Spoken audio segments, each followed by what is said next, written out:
আমার নাম গোপাল এবং এটি সেই সময়ের কথা যখন আমি প্রায় ১-৮ বছর বয়সী ছিলাম। আমাদের সম্পর্ক ছিল একটি মধ্যবিত্ত পরিবারের সাথে, যেখানে আমার বাবা, আমার মা এবং আমার ছোট ভাই শঙ্কর থাকতেন। আমাদের বাড়িতে আত্মীয়-স্বজনের আশাও খুব কম ছিল। কখনো মাস বা বছর পরে কেউ আসত। আমাদের বাড়ির ঠিক পাশেই একটি ছোট বাড়ি ছিল, যার আঙিনায় একটি ঘন বটগাছ ছায়া দিত এবং সেই বাড়িতে একজন মা রাধা দেবী এবং তার ২ সন্তান থাকতেন। একটি মেয়ে হিনায়া, যার বয়স ছিল ১-৪ বছর এবং একটি ১-০ বছরের ছেলে কিষান। আমার বাবা কাজের সূত্রে শহরের বাইরে থাকতেন এবং সপ্তাহে ১ বা ২ দিন বাড়ি আসতেন। ১-২তম শ্রেণীর পরীক্ষা দেওয়ার পর আমি ফাঁকা ছিলাম, তাই আমি কিছু টিউশন পড়ানোর ইচ্ছা করলাম। দ্রুতই আমি আশেপাশের বাড়ির বাচ্চাদের পড়ানো শুরু করলাম। আমার পরিশ্রম এবং নিষ্ঠা ফল দিল এবং কিছু সময়ের মধ্যেই আমাদের বাড়ির অবস্থা ভালো হতে শুরু করল, কারণ আমি বেশ ভালো হোম টিউশন পেয়ে গিয়েছিলাম এবং তা থেকে আমার ভালো অর্থ আসা শুরু হয়েছিল। প্রায় ২ বছর কেটে গেল এবং আমার গ্র্যাজুয়েশন শেষ হওয়ার পথে। একদিন যখন আমি বাড়ি ফিরলাম, তখন পাশের দরজায় হিনায়াকে দেখতে পেলাম। যদিও এটি কোনো অসাধারণ ঘটনা ছিল না, কিন্তু সেদিন আমি তাকে দেখেই থেমে গেলাম। সে এখন ১-৬ বছরে পৌঁছে গিয়েছিল এবং তার কাপড় তার শরীরে লেপ্টে ছিল। আমার দৃষ্টি বুঝতে পেরে সে কিছুটা লজ্জিত হল এবং বলল, আরে গোপাল ভাইজা, মা জি আপনার বাড়িতে বসে আছেন অনেকক্ষণ থেকে। আপনি কি তাদের পাঠিয়ে দেবেন? আমি বললাম, হ্যাঁ হ্যাঁ, কেন না, এখনই পাঠাচ্ছি। কুয়ে কথা বলে আমি বাড়িতে প্রবেশ করলাম। হিনায়ার মা রাধা দেবী মা জির সাথে কথা বলছিলেন। আমাকে দেখেই তিনি বললেন, এই তো তোমারই কথা হচ্ছিল। আসলে হিনায়ার ৯ম শ্রেণীর পরীক্ষা আসছে এবং সে তোমা ছাড়া অন্য কোথাও পড়ে না। তুমি কি তার কিছু সাহায্য করবে? আমি বললাম, কেন না দেবীজি, আপনি আমাকে কয়েকদিন সময় দিন। আমি আমার টাইম টেবিল সেট করে তারপর আপনাকে জানাব। আমি মা জিকে বললাম যে হিনায়া তাকে ডাকছে। তখন তিনি বললেন, ঠিক আছে কি। তারপর আমি গোসল করে তৈরি হলাম এবং আমার টিউশনের জন্য বেরিয়ে গেলাম। ৩ দিন পর মা জি বললেন, গোপাল, তুমি রাধা দেবীকে উত্তর দাওনি। হিনায়াকে পড়াবে কি না? আমি বললাম, মা জি, আমার মনে হয় না এটি উপযুক্ত যে রাধা দেবী এবং হিনায়া বাড়িতে থাকবে আর আমি সেখানে পড়াব। অকারণে লোকেরা কথা তৈরি করবে। মা জি বললেন, দাঁড়াও, আমি রাধা দেবীকে ডেকে কথা বলি। রাধা দেবী এবং মা জি কথা বলতে লাগলেন এবং আমি কোনো অজুহাত করে বাইরে চলে গেলাম। রাধা দেবীর দরজায় আমার নিজে থেকেই নজর গেল, কিন্তু দরজা বন্ধ ছিল। আমি সোজা বন্ধুদের মধ্যে গিয়ে বসলাম। কিছুক্ষণ পর রাধা দেবী আমার কাছে এসে বললেন, কেন ভাই গোপাল? আমাদের চোখের সামনে বড় হয়েছ আর আমাদের কাছেই পর্দা খেলো, তাই না? আমি বললাম, না দেবীজি, তা নয়। রাধা দেবী বললেন, হিনায়া কাল থেকে তোমার বাড়িতে আসবে, সেখানেই পড়িয়ে দিও। শুধু সময় বলে দাও কখন তাকে পড়াতে পারবে। আমি বললাম, ঠিক আছে দেবীজি, কাল সন্ধ্যা ৪টায় পাঠিয়ে দিন। ৬টায় আমাকে অন্য জায়গায় যেতে হবে। তিনি বললেন, হ্যাঁ হ্যাঁ, ঠিক আছে, যেমন তোমার সুবিধা। গোয়ে কথা বলার সময় তার চোখ খুব গভীরভাবে আমাকে পর্যবেক্ষণ করছিল।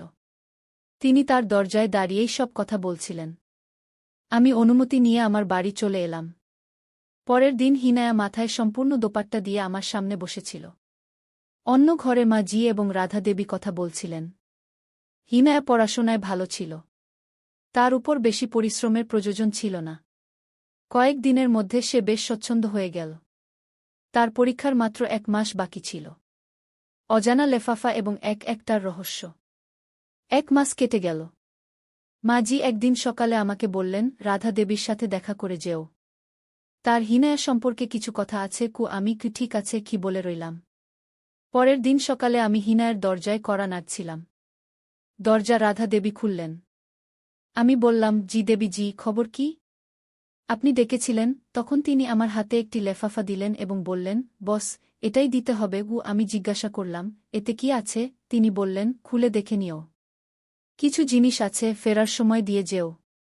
কেউ আনতে আসবে না। আমি সেই লেফাফা পকেটে রেখে চলে গেলাম। এক জায়গায় দাঁড়িয়ে লেফাফা খুললাম, তখন আমার হাত কাঁপতে লাগল। এটা কি? এতে তো ৫,০০০ টাকা আছে। কিন্তু কি জিনিস আনতে হবে তা লেখা নেই। আমার কিছুটা অদ্ভুত লাগছিল। একদিকে রাধা দেবীর দৃষ্টি, আরেকদিকে এই ৫,০০০ টাকার লেফাফা। সে আমার কাছ থেকে কি চায়? লেফাফা আবার উল্টে দেখলাম, তাতে একটি ছোট কাগজ ছিল যাতে একটি মোবাইল নম্বর লেখা ছিল এবং একটি বার্তা লেখা ছিল। রাত ১-১টায়। বন্ধুরা, জীবন কখনো কখনো এমন খেলা খেলে যে মানুষ নিজেই বুঝতে পারে না সে কোন দিকে যাচ্ছে। এটি ছিল সেই রাত যখন গোপালের জীবন একটি নতুন মোড় নিতে চলেছিল। এমন একটি মোড় যা তার আবেগকে নতুন করে জাগিয়ে তুলতে চলেছিল। ৫,০০০ এবং রাত ১,১,০০টার ইশারা কি কোনো বড় রহস্যের দিকে ছিল? সেই রাতেই আমার সরাসরি রাধা দেবীর সাথে ফোনে কথা হল। কিছু আনুষ্ঠানিক কথা হল। আমি ৫,০০০ এর কথা জিজ্ঞাসা করতেই তিনি বললেন, রেখে দাও, তোমার কাজে লাগবে। আমি বললাম, তা তো আমি রেখে দিয়েছি, কিন্তু এটা নিয়ে আমি কি করব?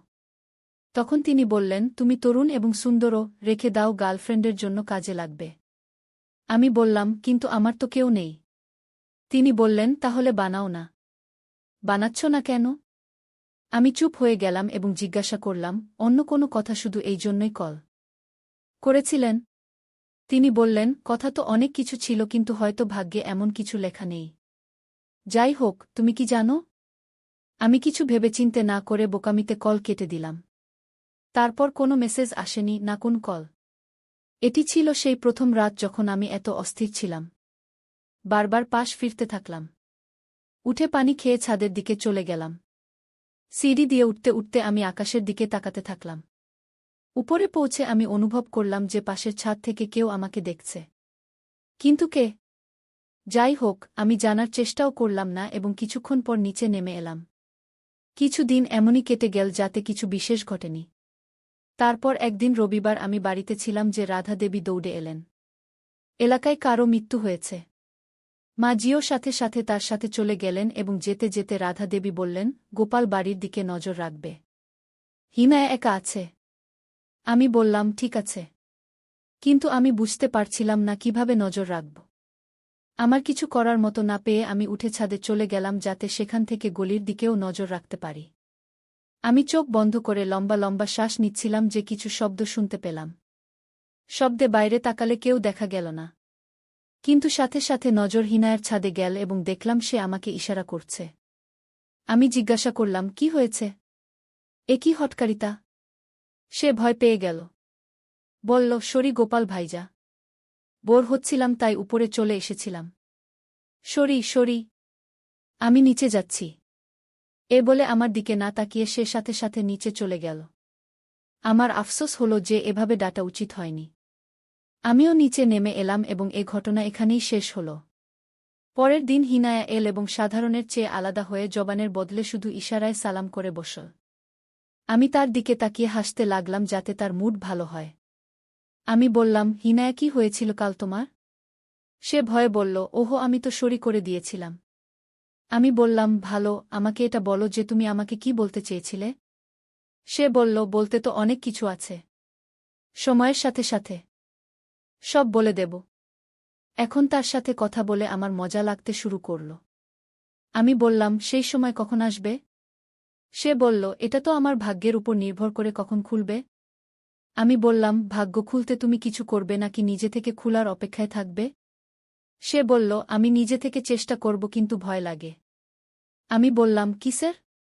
সে বলল, আপনাকে। এ বলে সে সাথে সাথে তার ব্যাগ নিয়ে চলে গেল। ভাগ্যের খেলা খুবই অদ্ভুত। কখনো এটি নিজেকে লুকিয়ে রাখে, কখনো কারো মনে হুলস্থুল বাঁধিয়ে দেয়া। হিনায়ের মনেও কিছু এমনই হচ্ছিল। কিন্তু কি গোপাল তার ইশারার গভীরতা বুঝতে পারবে? আর কি সে নিজেকে এই দলদলে নামতে থেকে রুখতে পারবে? স্মার্টফোনের ফরমাইশ এবং একটি নতুন মোড। হিনায়া তার মাকে বলল, গোপাল ভাইয়াকে জিজ্ঞাসা করুন মোবাইল ফোন এখন পড়াশোনার জন্য কতটা জরুরি হয়ে গেছে। রাধা দেবী বললেন, আমার কাছে তো আছে, তা দিয়েই কাজ চালাও। হিনায়া বলল, না মা জি, আমাকে স্মার্টফোনই চাই। রাধা দেবী বললেন, ভালো, আমি নিজে গোপালের সাথে কথা বলবো। তখন হিনায়া বলল, জি মা জি, ঠিক আছে। এই সব কথা বলতে বলতে হিনায়া আমাকে বলল, প্লিজ এখন মা জিকে আমার মোবাইল ফোনের সুপারিশ করে দেন। আমি বললাম, কিন্তু হিনায়া, আমি কেন বলবো? সে বলল, প্লিজ গোপাল ভাইজা, মা জি আপনার কথা মানবেন। আমি বললাম, ভালো, ঠিক আছে, আমি বলে দেব। এখন খুশি? সে বলল, জি, অনেক খুশি। হিনায়ার ছুটির সময় রাধা দেবীও চলে এলেন এবং বললেন, গোপাল এ মোবাইল ফোনের কথা বলছে, কি খুব জরুরি? আমি বললাম, জি দেবী জি, জরুরি তো বটেই, এখন অনেক কিছুর জন্য ইন্টারনেটের দরকার হয়। রাধা দেবী বললেন, ভালো, ঠিক আছে, আমি দিয়ে দেব। 4 দিন পর রাতে আমি ছাদে শুয়েছিলাম, আমার কানে কিছু শব্দ পৌঁছাল। বাইরে তাকাতেই দরজায় কেউ যেতে থাকল বলে মনে হল। ঠিক সেই মুহূর্তে রাধা দেবীর দরজা বন্ধ হওয়ার শব্দ এল। আমার কিছু অদ্ভুত লাগল।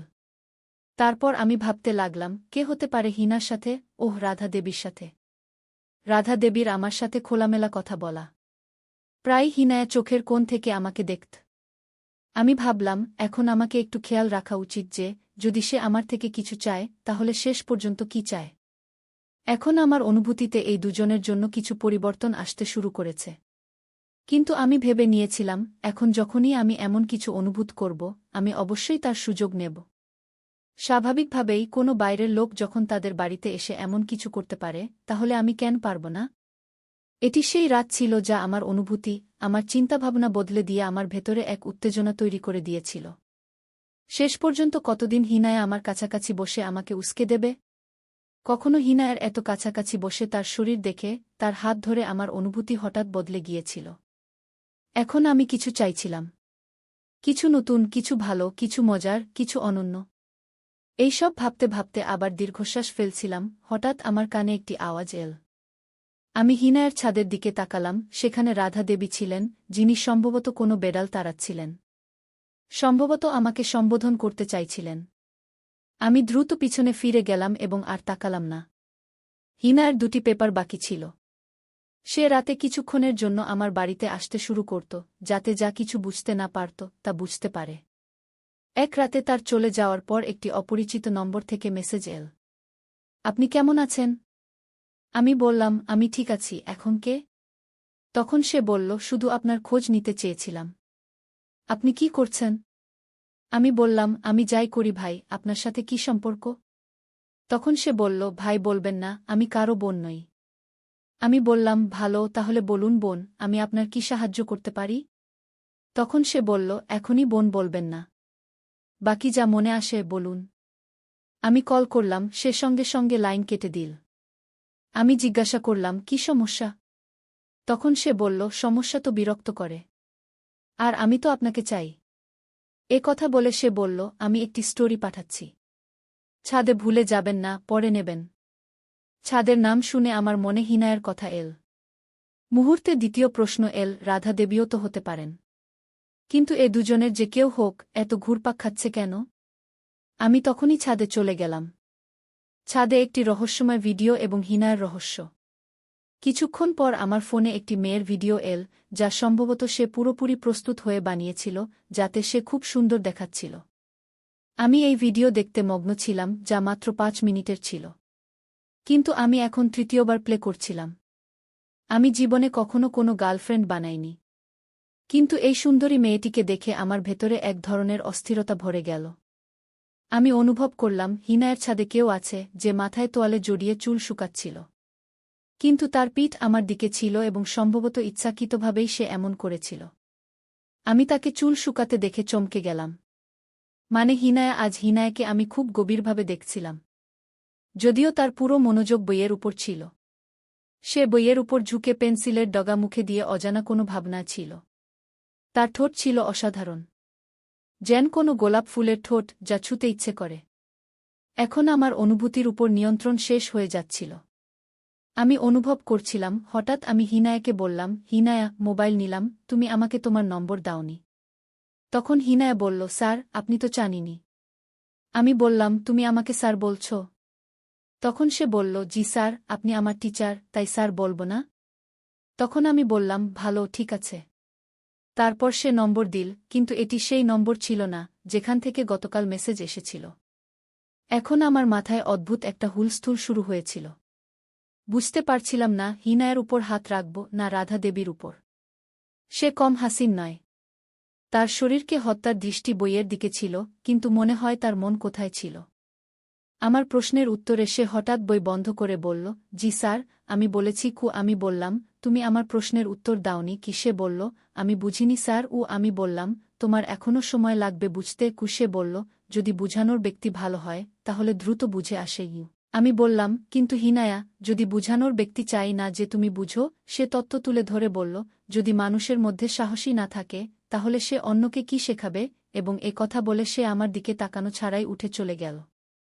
আর আমি আফসোস করে হাত কচলাতে থাকলাম। ছাদে রাতের অবস্থান এবং একটি নতুন উদ্ঘাটন। আজ থেকে আমি পরিকল্পনা করেছি যে আমি রাতে ছাদেই ঘুমাব, এবং সম্ভবত আমার এই সিদ্ধান্ত ভাল ছিল। আমি সেই গল্পটি পড়তে চেয়েছিলাম যা গতকাল ভিডিওর পরে এসেছিল। যখন আমি গল্প শুরু করলাম, ঠিক তখনই আমার মোবাইলে গতকালের নম্বর থেকে মেসেজ এল। হাই আমার প্রিয়, কি করছো? আমি বললাম, আমি যাই করছি, তোমার এতে কি? সে বলল, হতে পারে আমি তোমাকে সাহায্য করতে পারি। আমি বললাম, আর যদি না পারো? সে বলল, নাম বদলে দাও। আমি বললাম, কিন্তু নাম তো আমি জানি না। সে বলল, যদি নাম জানতে পারো, তাহলে কি করবে? কোনো দিন হঠাৎ সামনে চলে এলে হুঁশ হারিয়ে ফেলবে। আমি বললাম, তাহলে এসো। সে বলল, এখন না, ধৈর্য ধরো। হিনায়ের ছাদে কিছু নড়াচড়া অনুভব করলাম। আমি উঠে একদম দাঁড়িয়ে গেলাম। দেখলাম রাধা দেবী। আমি বললাম, দেবীজি, আপনি ছাদে কি করছেন? সে বলল, কেন, তুমি ভয় পেয়ে গেলে? তুমি কোনো কাজে ব্যস্ত ছিলে? আমি বললাম, না, আমি তো এমনি এসেছিলাম। সে বলল, ঠিক আছে, তুমি এদিকে এসো। আমাদের ছাদে ওয়াশরুমের শাওয়ার ঠিকঠাক কাজ করছে না। আমি ছাদ থেকে 3 ফুটের বাউন্ডারি পার হয়ে রাধা দেবীর কাছে পৌঁছলাম। তার পিছনে সিঁড়ি দিয়ে নেমে গেলাম। সিঁড়ির পাশেই ওয়াশরুম ছিল। আমি শাওয়ার খুলে দেখলাম মাটির কারণে ঠিকঠাক কাজ করছে না। আমি স্টুলে দাঁড়িয়েছিলাম। যখন আমি শাওয়ার ঠিক করে স্টুল থেকে নামতে লাগলাম, আর রাধা দেবী শাওয়ার খুলে দিলেন। আমরা দুজনেই ভিজে গেলাম। রাধা দেবী বললেন, সরি গোপাল, আমি তো শাওয়ার চেক করছিলাম। আমি বললাম, কোনো সমস্যা নেই। এখন সবকিছু আমার কাছে অদ্ভুত লাগছিল। আমি ছাদের দিকে দৌড়ে গেলাম। আমার মোবাইল নিয়ে বাড়ি ফিরে এলাম। নিচে আসার পর প্রথমেই আমি তাজা হতে চলে গেলাম। পরের দিন আমি হিনায়াকে পড়াচ্ছিলাম। হিনায়া বলল, স্যার, আমার পাশের বাড়িতে আমার একটি বন্ধু আছে, এবং সে চায় যে পরীক্ষা পর্যন্ত আপনি তাকে পড়াবেন। ফিসের কোনো সমস্যা নেই, কিন্তু সে চায় যে আপনিই তাকে পড়াবেন। আমি বললাম, ঠিক আছে, তাকে বলে দাও। 2000 নেব এবং পুরো চেষ্টা করব। বাকি পরিশ্রম তাকেই করতে হবে। হিনায়া বলল, ঠিক আছে স্যার, কিন্তু পরিশ্রম তো আমিও অনেক করি। কিন্তু কিছু অর্জন হয়নি। এখন সে আমার থেকে কিছুটা দূরে বসে গেল। আমি কারণ জিজ্ঞাসা করলে সে বলতে লাগল, সব বুঝে যাবে। একটু ধৈর্য ধরো। আমি তার এই চালাকিতে অবাক হয়ে গেলাম, কারণ মা হঠাৎ এখনই এসে গেলেন, আর হিনায়া আমার থেকে দূরে বসেছিল। আমি বললাম, সুন্দর হওয়ার পাশাপাশি এত চালাকও? সে বলল, চালাকি তো আমি জানি। আমার সৌন্দর্য তুমি আমাকে বলবে? এতক্ষণে মা ঘরে ঢুকলেন, এবং নড়াচড়া না করে হিনায়া বইয়ের দিকেই মন দিল। মা বললেন, বেটা, কিছু চাই কি না? আমি রাধা দেবীর সাথে বাজারে যাচ্ছি সবজি নিতে। আমি বললাম, না মা, আপনি যান। আমি হিনায়াকে ছুটি দিয়ে দিচ্ছি। আমিও যেতে হবে। মা বললেন, কোনো সমস্যা নেই, যতক্ষণ আমি না আসি তাকে এখানেই রাখো। এর মাও তালা লাগিয়ে যাবে। আমি বললাম, ঠিক আছে মা, আপনি যান, কিন্তু দ্রুত ফিরে আসুন। সে বলল, ঠিক আছে, এবং চলে গেলেন। অল্প সময় পরেই আবার দরজা বাজতে লাগল। দরজা বাজছিল। আমার রক্ত গরম হয়ে উঠল। আমি দরজা খুললাম। একজন মহিলা ছিলেন। তিনি বললেন, বেটা, মা বাড়িতে আছেন? আমি বললাম, না, আসছেন। বাজারে গেছেন। কিছুক্ষণ পর আসবেন। তিনি বললেন, ঠিক আছে, আমি পরে আসব। কিরণের প্রবেশ এবং ক্রিকেট পিচের রহস্য। পরের দিন হিনায়ার বন্ধু হিনায়ার সাথে এল। সে ছিল অত্যন্ত সুন্দরী একটি মেয়ে। তার সৌন্দর্য এবং যৌবন ছিল অসাধারণ। আমি তার সৌন্দর্যে মুগ্ধ হয়ে গিয়েছিলাম। সে বলল, স্যার, আপনি কি কখনো কোনো মেয়েকে দেখেননি, নাকি আমার মধ্যে এমন কিছু আছে যা সম্ভবত অন্য কারণেই? আমি তার কথা উপেক্ষা করে বললাম, তোমার নাম কি? সে বলল, কিরণ। বয়স 2 বছর। 2 বছর ধরে ম্যাট্রিকে ফেল করছি। এখন আপনার পরীক্ষা যে আপনি আমাকে পাস করাবেন কি না? আমি তার স্পষ্টবাদিতায় অবাক হয়েছিলাম, কারণ তার ভাষা, তার শরীর, তার স্পষ্টতা এটা প্রকাশ করছিল যে সে একজন দক্ষ খেলোয়াড়। এত কথা বলার সময় হিনায়া একটি শব্দ বলেনি। জানি না সে নীরব থেকে কিরণকে কি প্রমাণ করতে চাইছিল।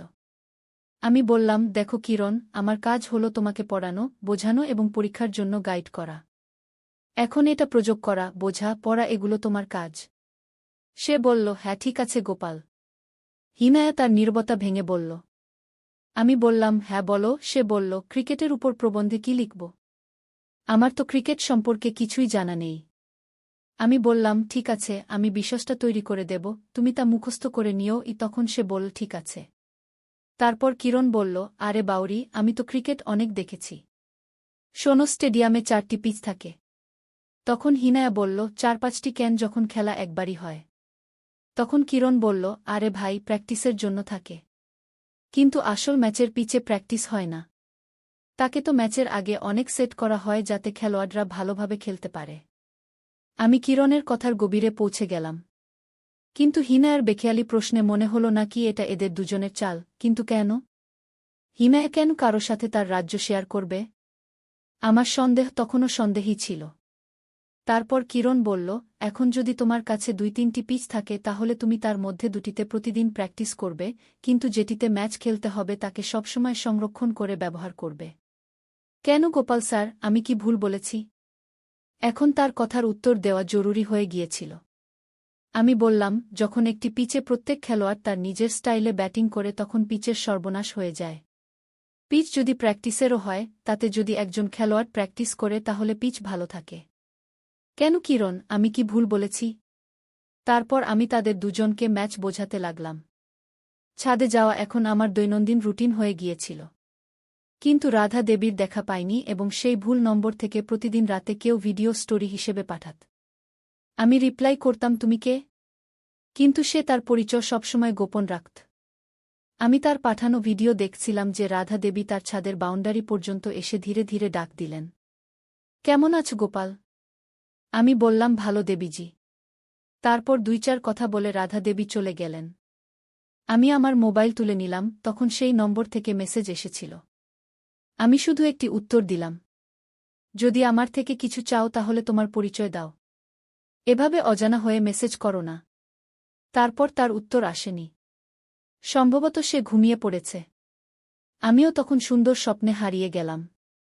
সকালে মা বললেন, রাধা দেবী তোমার পড়ানোতে খুব খুশি। ফিসের টাকা দিচ্ছিলেন। আমি বললাম, তুমি তাকে দিয়ে দিও। আমি বললাম, ঠিক আছে। মা বললেন, সে বলে গিয়েছে গোপালকে বলো আমার সাথে দেখা করে যাবে। আমি বললাম, ঠিক আছে এবং তারপর বাইরে গিয়ে তাদের দরজায় টোকা দিলাম। তখন রাধা দেবী দরজা খুলে বললেন, আসো, তোমার সাথে কি পর্দা? আমি চোখ তুলে বললাম, মা বলেছিলেন তোমার সাথে দেখা করে যেতে। তারপর কিছু দিতে গিয়ে বললেন, গোপাল, আসলে এগুলোর কোনো মূল্য নেই, কিন্তু আমার তরফ থেকে কিছু নিয়ে নাও। এবং হ্যাঁ, এতে হিনায়ার ফিসও আছে। 1000 এবং তারপর দরজা বন্ধ করে দিলেন। আমি টাকা গুনে না দেখেই পকেটে রেখে চলে এলাম। এবার 6000 ছিল। 1000 হিনায়ার ফিস এবং 000 এর নোট ছিল। কিরণের স্পষ্টবাদিতা এবং লুকানো ইশারা। পরের দিন হিনায়া কোথাও বাইরে গিয়েছিল। টিউশনও দেরিতে আসার কথা বলে গিয়েছিল। আমি বাড়িতে একা ছিলাম। ছাদে গিয়েও কি করব? মা বাজারে যাচ্ছিলেন। যখন তিনি চলে গেলেন তখন আমি টিভি দেখতে রুমে চলে গেলাম। আমি টিভি দেখছিলাম যে আমার মনে হলো কেউ এসেছে। কিন্তু কে? দ্রুত রুম থেকে বের হয়ে দেখি কিরণ পিছিয়ে যাচ্ছে। আমি তাকে বললাম, এ কি পদ্ধতি? সে বলল, সরি গোপাল স্যার, আসলে প্রতিদিনই এভাবে আসি। আন্টিকে সালাম দিয়ে আসি। আজ তিনি দেখা দেননি তাই সরাসরি ভিতরে চলে এসেছি। কিন্তু আজ সম্ভবত আপনি ব্যস্ত। আমি চলি। তখন আমি বললাম, না থাকো। এখন এসেছ তাহলে বসো। কাল তোমার পেপার আছে। আমি ভেবেছিলাম তুমি হিনায়ের সাথে আসবে। তখন সে বলল, আসলে আমার উপর আপনাকে বেশি পরিশ্রম করতে হবে না। আমি বললাম, কি মানে? তখন সে বলল, আমার মানে স্যার, এবার পরীক্ষায় সফল হতে হবে। আমি নিজেই পুরো মন দিয়ে পড়ছি। কিছু প্রশ্ন বুঝে নেব। তখন বলল, স্যার আপনি আগে রিল্যাক্স হন। আমরা পরে পড়ে নেব। আসলে আপনার মা আমাকে আসতে দেখে ফেলেছিলেন তাই দরজা লক করেননি এবং এটা আমার জন্য ভালোই হয়েছে। শেষের 2টি শব্দ আমার জন্য অনেক কিছু ছিল। আমি বললাম, কিরণ তুমি কি চাও? হয়তো খুলে সামনে এসো এবং কথা ঘুরিজো না। কিরণের আশা, তার স্পষ্টবাদিতা এবং তার কথা গোপালের মনে নতুন প্রশ্ন তৈরি করছিল। সে কি একা ছিল নাকি অন্য কারো অংশ? এই গল্পে এখনও অনেক রহস্য লুকিয়ে আছে যা ধীরে ধীরে খুলবে। গোপালের জীবনে এগুলো কি নতুন মোড় নিয়ে আসবে এবং সে কি এই রহস্যগুলো থেকে পর্দা তুলতে পারবে? সঙ্গীত।